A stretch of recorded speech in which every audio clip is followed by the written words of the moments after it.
చెన్నై వేదికగా బంగ్లాదేశ్తో జరుగుతున్న తొలి టెస్టులో టీమిండియా పేస్ గుర్రం జస్ప్రీత్ బుమ్రా నిప్పులు చెరుగుతున్నాడు.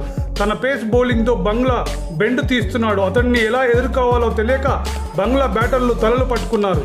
తొలి ఇన్నింగ్స్లో 4 వికెట్లతో సత్తా చాటిన జస్ప్రీత్ బుమ్రా రెండో ఇన్నింగ్స్లో ఒక కీలక వికెట్తో పాటు పర్యాటక జట్టును కట్టడి చేశాడు. సెకండ్ ఇన్నింగ్స్లో బంగ్లా ఓపెనర్ జకీర్ హుసేన్ని అవుట్ చేసి భారత్కు తొలి వికెట్ను అందించాడు.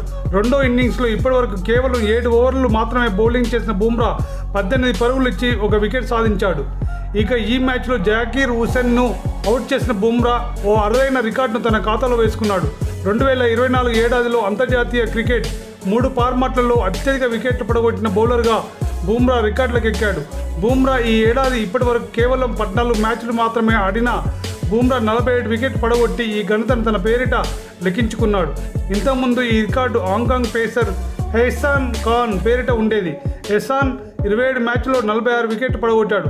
తాజా మ్యాచ్తో ఎహ్సాన్ ఘనతని భారత పేస్ గుర్రం బుమ్రా అధిగమించాడు. ఈ జాబితాలో బుమ్రా, ఎహ్సాన్ తర్వాతి స్థానంలో 12 అసరంగా 43, జోష్ హెజల్వుడ్ 41, తస్కిన్ అహ్మద్ 36 ఉన్నారు.